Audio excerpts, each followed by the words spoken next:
এবার গ্রেপ্তার হয়েছেন বগুড়ার যুবলীগ নেতা মতিন সরকার। বর্তমান তার কি পরিস্থিতি চলুন আমরা দেখে আসি।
নগর বাসা 14 সালের আপনারা খবর নিতে পারেন।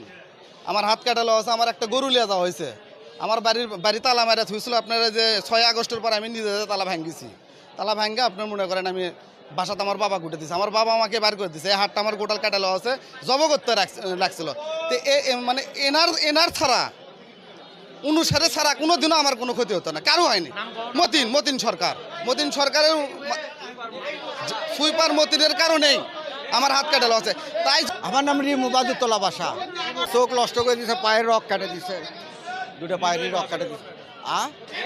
এটা তাও আমি বগুড়া জেলা যুবদলের একজন কর্মী।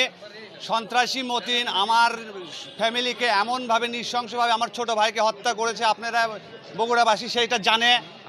আমার এক ভাইয়ের ডান হাতে একবারে শরীর থেকে বিচ্ছিন্ন করে দিয়েছে, আমার গোটাল বাড়ি লুটপাট করে নিয়েছে। এই সন্ত্রাসী মতিন সহ তার সমস্ত ভাই ও তাদের দোসরেরা এখনও ওই আগের পজিশনেই বগুড়ায় আছে এবং ওর মতিনের তারা এখনও সবাইকে ওইভাবে নির্যাতন নষ্ট করে দিছে, পায়ের রক কাটে দিছে, দুটো পায়েরই রক কাটে দিছে। সবারই শিক্ষা নেওয়া উচিত, আল্লাহ ছাড়া এই পৃথিবীতে কারো ক্ষমতা চিরস্থায়ী নয়। ভিডিওটি ভালো লাগলে অবশ্যই চ্যানেলটি সাবস্ক্রাইব করে রাখবেন।